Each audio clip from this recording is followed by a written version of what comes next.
Les ressources marines sont surexploitées dans la sous-région ouest africaine. C'est un constat de la récente rencontre des experts en pêche à Freetown.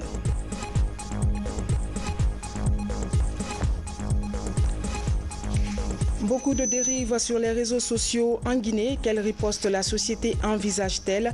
Une problématique inscrite au cours de la deuxième édition du hackathon qui vient de se tenir à Conakry. La pompe à pédales est la nouvelle innovation de FAPEL, fabrication des pompes à eau de la baie. Cette innovation qui vient en appui aux activités maraîchères vise à booster le secteur agricole.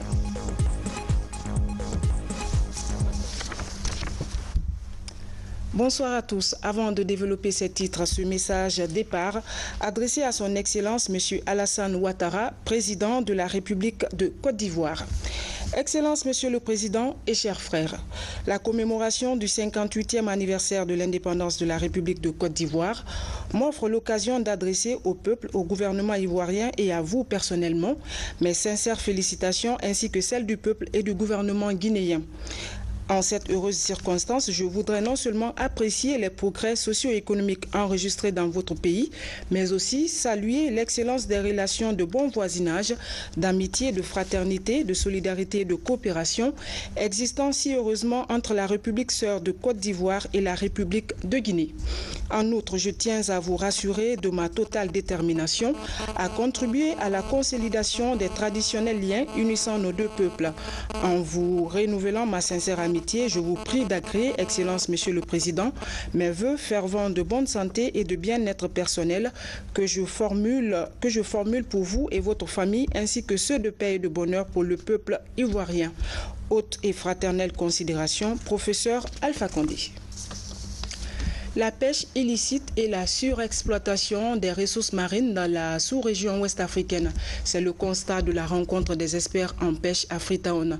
Une solution s'impose pour une exploitation durable de ces ressources, promouvoir la pisciculture et la pêche continentale dans les pays côtiers. Une mesure qui réconforte la Guinée avec la mise en place récente d'une agence nationale de l'aquaculture. On en sait plus avec Ansoumane Toumani Camara. 30% des espèces halieutiques sont surexploitées. Pendant ce temps, le tonnage des captures baisse et la valeur marchande des prises de poissons augmente. La mer ne sera plus suffisante en matière de poissons pour donner à manger à nos populations. Le professeur Alpha Condé a pris le devant, comme vous le dites. Il a mis l'accent ces dernières années sur l'aquaculture, la pisciculture. C'est une façon de nous amener à intensifier cette pratique pour qu'on ait beaucoup de poissons, mais en dehors de la mer. Parce que nos réserves sont en train de partir. On a de sérieux problèmes. La pêche ne fait que s'intensifier dans toutes les régions. Face à ces menaces sur les réserves halieutiques, les experts de la sous-région ouest africaine sont amenés à chercher une alternative. La promotion de l'aquaculture et de la pêche continentale sont des stratégies proposées au pays pour soutenir la durabilité des exploitations des ressources marines. Nous sommes convenus que l'aquaculture et la pêche continentale peuvent être de complémentarité à la pêche maritime. Nous croyons que le futur est à l'aquaculture. Et au niveau de la commission sous-régionale, on doit adopter des programmes appropriés pour le développement de ce type d'activité. La Guinée, avec cette agence, compte diversifier ses sources d'approvisionnement des populations en protéines animales et assurer une gestion responsable des ressources halieutiques. La pêche continentale et la pisciculture sont considérés comme deux secteurs de tous les espoirs face à la rareté et à la cherté du poisson sur le marché. À Mamo, les acteurs de la filière élevage sont engagés à promouvoir les potentialités du secteur. L'idée, c'est de s'en servir pour établir une liste exhaustive des contraintes et défis à relever. Mais comment y parvenir? Quel type de partenariat faut-il développer? Élément de réponse dans ce reportage de Momo de Paté Baldé. En Guinée, l'élevage est confronté depuis quelques années à beaucoup de contraintes. Parmi elles, la divagation des animaux, le manque d'aliments pour volailles et des insuffisances dans la prise en charge des animaux. Ces facteurs ont pour conséquence la baisse de la production et du chiffre d'affaires. Pour résoudre la question, la FAO, sur le financement de l'USAID, met en place le projet d'appui au développement de l'élevage à travers l'amélioration de l'alimentation du cheptel. L'intérêt de ce projet, non seulement c'est pour, identifier la valeur des ressources alimentaires existantes à travers le pays, parce que nous avons constaté qu'il y a des périodes d'abondance, c'est-à-dire en période hivernale, et des périodes de crise. Maintenant, il faut gérer donc l'abondance pour chercher à remédier donc la crise. À Mamou, le ministère de l'élevage et des productions animales a réuni des fabricants et importateurs d'aliments pour volailles, agents vétérinaires et des exploitants d'élevage. Ces différents acteurs échangent sur la validation de l'inventaire des ressources alimentaires indispensables pour le cheptel et des technologies d'analyse des aliments existants. L'objectif essentiel de ce projet, c'est de faire en sorte d'améliorer l'alimentation de nos petits producteurs, les éleveurs, les fabricants d'aliments et toutes les parties prenantes qui intéressent le sous-secteur élevage. C'est de faire en sorte de fournir une alimentation de qualité pour notre bétail afin que vraiment de sortir de l'autosuffisance alimentaire. L'augmentation de la productivité des animaux d'élevage et du revenu des éleveurs sont entre autres défis à relever. Le résultat attendu est l'amélioration de l'alimentation animale et le renforcement de la sécurité alimentaire et nutritionnelle des ménages. Tel que le chef de l'État a prescrit dans son programme de redynamiser ce service, il est temps et il est grand temps que des dispositions soient prises pour que réellement ce secteur rayonne sur le plan national et même international. En attendant, l'ensemble des acteurs s'attelle à une étude critique du document avant sa validation, prévue à Conakry. On parle des nouvelles technologies de l'information et de la communication. Beaucoup de dérives sur les réseaux sociaux en Guinée. Quelle riposte la société envisage-t-elle? Une problématique inscrite au cœur de la 2e édition du Hackathon, un forum pour stimuler le génie créateur des jeunes programmeurs. Francis Collier. C'est la 2e édition du Hackathon, un événement qui regroupe des jeunes d'une vingtaine d'années autour de thématiques sociales en vue de déceler leurs prouesses en programmation informatique. 3 groupes ont travaillé sur la fourniture des services publics, les droits des femmes et des groupes vulnérables, ainsi que l'engagement citoyen. Moi, je travaille sur le thème du droit de la femme et des personnes vulnérables. Donc, on cherche le problème, où est le problème, et on trouve une solution au problème de façon théorique, et puis on fait cette transcription en informatique. L'idéal de ce hackathon est de former les jeunes, non seulement, mais aussi de mettre des moyens nécessaires à leur disposition pour qu'ils puissent exécuter leur programme. La première expérience du hackathon a permis de créer une plateforme appelée Transparency Fodel. Elle permet de fournir toutes les informations liées aux redevances minières. La question de transparence à laquelle l'application va répondre, c'est de savoir quelle somme a été payée par telle entreprise minière, à qui est-ce que ça a été payé, dans quel délai, quels ont été les projets qui ont été sélectionnés, quelle entreprise a remporté ce marché, est-ce que cette entreprise elle est éligible, donc quelle est la réalisation qui a issue, est-ce que les délais ont été respectés, est-ce que les réalisations issues de ce fonds correspondent vraiment à l'argent qu'on y a attribué. Des applications web seront mises au point par des jeunes développeurs. L'objectif est de lutter contre les problèmes liés à la fourniture des services publics, des droits des femmes et des groupes vulnérables, ainsi que l'engagement citoyen. À travers spécifiquement ces hackathons, ce qu'on attend, c'est vraiment des applications qui vont avoir des impacts positifs sur le quotidien de la population en matière de bonne gouvernance, en matière de droits de femmes, fourniture de biens publics et engagement social.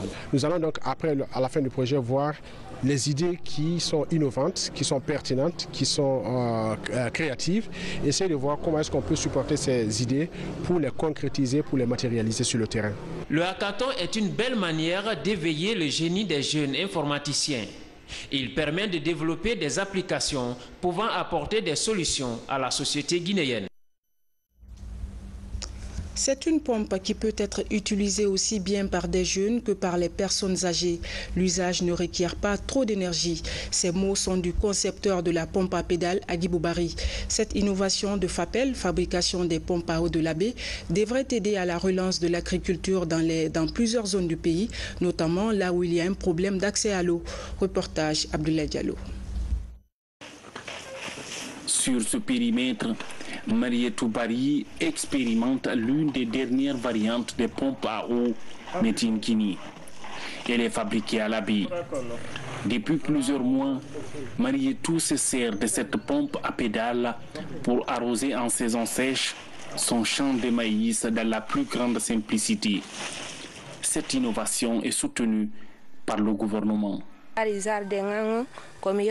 Avant, je parcourais des kilomètres à la recherche de l'eau pour arroser mon jardin. Mais aujourd'hui, grâce à cette pompe FAPEL, je suis vraiment soulagée. Je demande à mes camarades du secteur de faire comme moi. En tout cas, je n'ai aucun regret et le rendement est là. Ici, dans la sous-préfecture de Afia, la variante usage domestique de la pompe FAPEL fait la fierté des populations.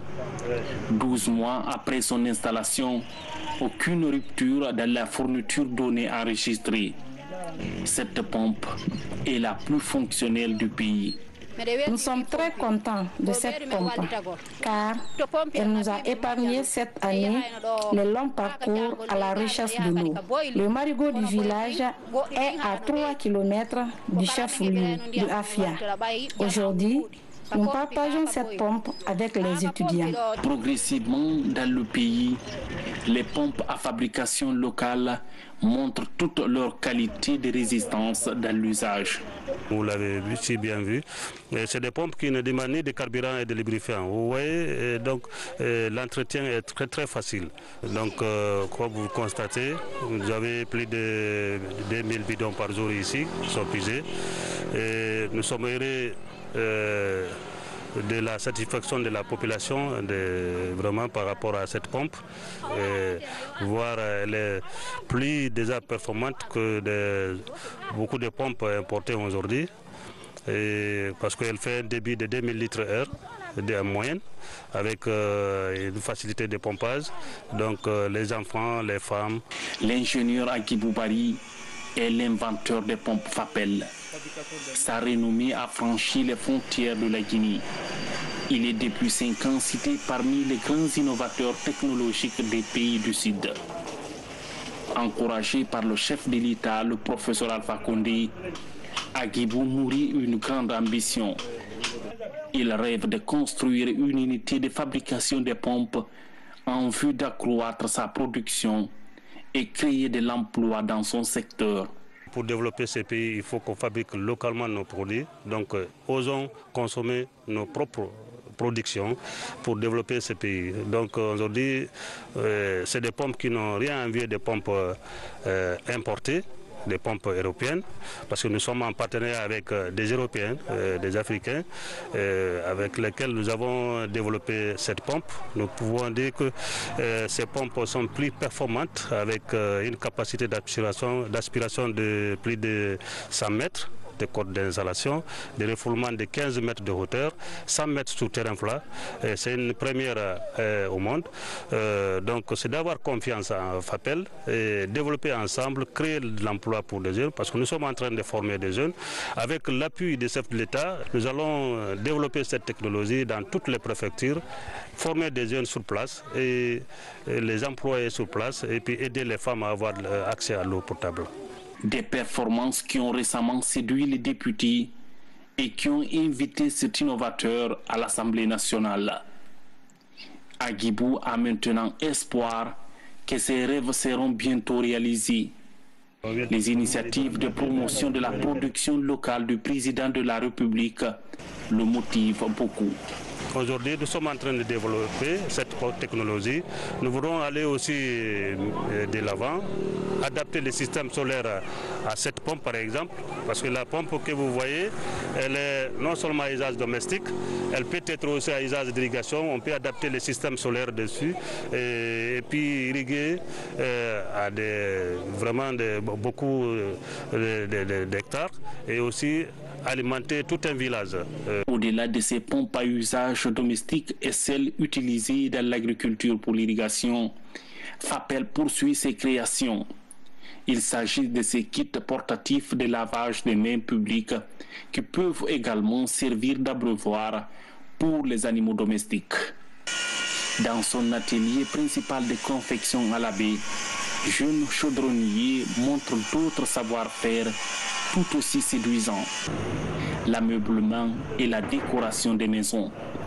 Des gammes d'objets en fer qui attirent une clientèle variée.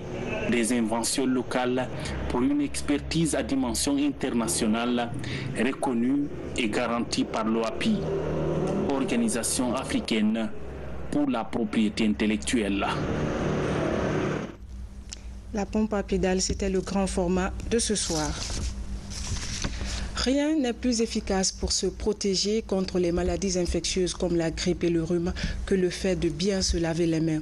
En plus de vous prémunir, cette mesure contribue à prévenir la transmission de certaines pathologies. Ces messages étaient la toile de fond d'une campagne de sensibilisation au port artisanal de Dixine 3. Elle a été initiée par la coalition des citoyens mobilisés pour la santé. Reportage Diamokaba. Souvent négligée par les citoyens, l'hygiène des mains garantit la santé publique.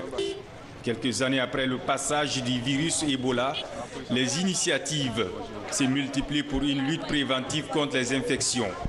Au port artisanal de Dixine 3, une journée de sensibilisation est organisée pour rappeler la pratique quotidienne du lavage des mains afin de réduire des maladies infectieuses, surtout en cette saison pluvieuse. Nous avons préféré cibler les couches les plus vulnérables, dont les pêcheurs. Nous sommes donc ici au port de pêche de Dixine, port 3, pour dire, partager et sensibiliser nos compatriotes sur la nécessité qu'il y a à prendre soin de leurs mains, à garder les mains propres pour éviter des maladies, mais aussi pour éviter des gaspillages inutiles des ressources. Parce que si nous le réussissons, écoutez, nous réussissons le combat de la santé publique, c'est-à-dire la prévention. Comme moi j'ai fait le pratique, nous serons les médiateurs à dire à tous les pêcheurs de ce port-là de s'entretenir, de laver les mains comme nous. À quelques mètres du port, le marché. Ici, l'opération est un succès. Le dispositif est facile, amusant et très révélateur. Le principe est tout simple, laver les mains au savon ou les frotter avec du gel. L'exercice de lavage de mains se passe en 6 étapes principalement. Et après ces 6 étapes-là, d'abord nous expliquons les prérequis, c'est-à-dire comment est-ce qu'il faut se tenir, enlever les bijoux, les bagues si vous en avez. Après, laver correctement les mains par les 6 étapes. Et enfin, nous donnons des conseils, c'est-à-dire quand est-ce qu'il faut laver les mains. Après avoir fini les toilettes, après s'être mouché. Quand vous sortez, bref, après toute activité contaminante, il faut laver proprement les mains. L'opération s'inscrit dans une campagne de sensibilisation de la coalition des citoyens mobilisés pour la santé, intitulée La main source de maladie. Une autre ONG se mobilise du côté de l'esplanade du stade du 28 septembre pour le don de sang. À travers une campagne de communication, elle a pu collecter plusieurs poches de sang pour les hôpitaux afin de sauver des vies. Reportage Garay Diallo, Bamba Camara. Dans les centres hospitaliers de la capitale, le manque de sang se pose avec acuité.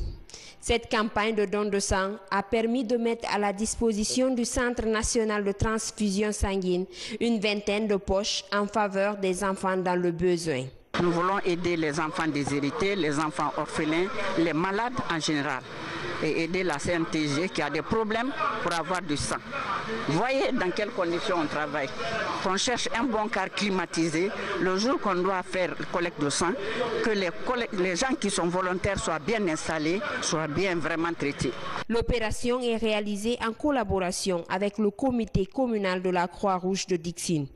Pour la matérialisation de cette action, l'ONG Aide à l'enfance a mobilisé une équipe du Comité national de transfusion sanguine. Les gens ne savent pas qu'est-ce qu'il faut pour donner du sang. Quels sont les critères qu'il faut remplir pour être donneur de sang. Le premier critère, il faut avoir l'âge de 18 ans. Avoir un poids supérieur ou égal à 50 kg. Et surtout être en bonne santé. Mais on ne peut pas savoir qu'on est en bonne santé sans passer par une visite médicale. Donc c'est pourquoi vous voyez une équipe qui est là, composée des médecins, des laborantins, qui sont là pour examiner les donneurs avant qu'ils se prêtent au don de sang. L'association Aide à l'enfance est créée en 1997. Elle mène plusieurs actions en faveur des enfants démunis. Cette campagne se poursuivra jusqu'en décembre prochain. Et puis, le nouvel ambassadeur de Guinée auprès de la République fédérale démocratique d'Éthiopie, Gawsu Touré, vient de présenter ses lettres de créance lors d'une cérémonie empreinte de solennité au Palais national d'Addis Abeba. Au cours de l'entretien cordial que le président éthiopien lui a accordé au diplomate guinéen, il a réaffirmé sa disponibilité à accueillir son homologue professeur Alpha Condé, qu'il considère comme un grand panafricaniste. La Guinée et l'Éthiopie comptent parmi les pays fondateur de l'OUA, devenue Union africaine. Gawsu Touré est également ambassadeur auprès de l'Union africaine. En interactualité, les nouvelles nous conduisent tout d'abord en Italie, où un camion-citerne a explosé en périphérie de Bologne. Selon les enquêteurs, la collision avec deux autres véhicules sont les causes du drame. En Indonésie, les recherches se poursuivent après le séisme pour retrouver des survivants. Pendant ce temps, la Corée du Sud suffoque. La vague de chaleur continue dans le pays. En info sportive, les Lions indoptables du Cameroun ont un nouveau sélectionneur. Suivez la compilation de ces éléments dans Monde en Bref.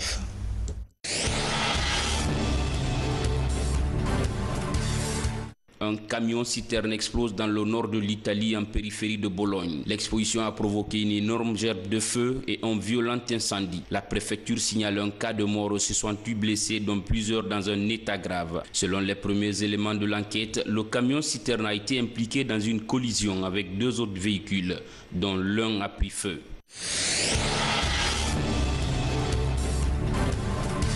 En Indonésie, après le séisme, les recherches continuent pour trouver des survivants. À l'aéroport, les touristes sont aussitôt évacués. Le tremblement de terre sur l'île de Lombok a tué au moins 98 Indonésiens.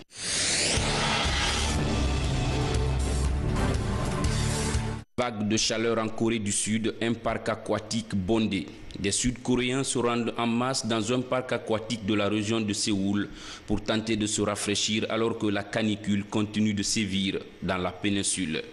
À Séoul, la capitale du pays, le thermomètre a atteint 39,36 degrés Celsius la semaine dernière, soit la température la plus élevée depuis que le pays collecte les données météorologiques.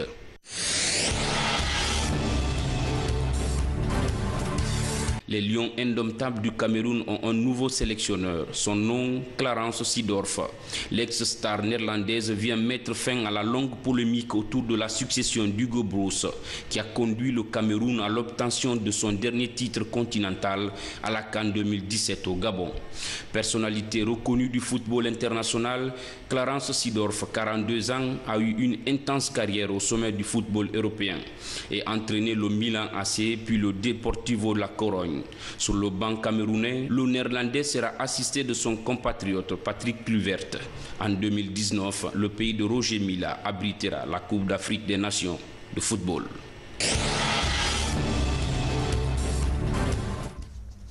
Avant de refermer ce journal, ce décret D 2018-135 PRG-SGG portant nomination des magistrats.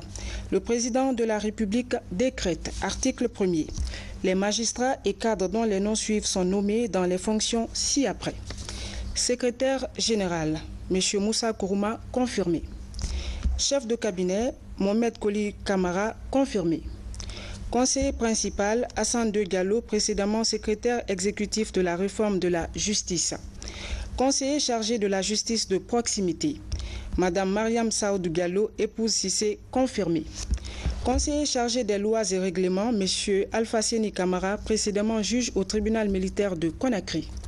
Conseiller chargé des questions institutionnelles, M. Bader Kaba, juriste, ancien conseiller juridique de la CENI. Conseiller technique chargé des prisons, M. Ali Badrakiam, juriste au ministère de la Coopération. Conseiller chargé de mission, M.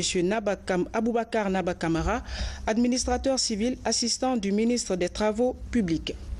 Attaché de cabinet, Jacob Milimono, confirmé. Directeur exécutif du programme de réforme de la justice et de la coopération, Momodouba Keïta, précédemment directeur national des affaires criminelles et de grâce. Directeur exécutif adjoint du programme de la réforme de la justice et de la coopération, M. Mohamed Silla, précédemment directeur national adjoint des affaires civiles et des sceaux. Directeur national de l'accès au droit et à la justice, Badem Babari, précédemment conseiller technique au cabinet du ministre. Directrice nationale adjointe de l'accès au droit à la justice, Mme Alimatou Diallo, précédemment présidente de la Chambre d'arbitrage de Conakry. Directeur national des affaires judiciaires, Alpha Saliou Bari, confirmé. Directeur national adjoint des affaires judiciaires, Mariam Kamara, magistrat, précédemment conseiller juridique à la AK. Et puis, conseiller juge de paix de Yomou, Lansana Sissé, précédemment juge au TPI de Mafanko. Juge d'instruction, Aboubakar Souma, précédemment juge d'instruction au TPI de Cancan. Tribunal militaire permanent de Conakry. Président, Lala Keta, précédemment juge au même tribunal. Juge d'instruction, Mme Diaka Silla, précédemment juge d'instruction à Dixina. Tribunal de commerce de Conakry. Président, Pierre Lama, président de la Commission nationale OADA et précédemment juge au TP de Kalouma. Juge Francis Kova Zoumanigui, précédemment juge au TP de Dixina. La suite des décrets, vous pouvez suivre la suite des décrets à la radio nationale. Article 2, le présent décret qui abroge toutes dispositions antérieures prend effet à compter de sa date de signature et sera enregistré et publié au journal officiel de la République. Conakry le 6 août 2018, professeur Alpha Condé. Mesdames et messieurs, c'est la fin de ce journal. Merci de votre aimable attention. Excellente soirée en compagnie de nos programmes. Bonsoir et à demain.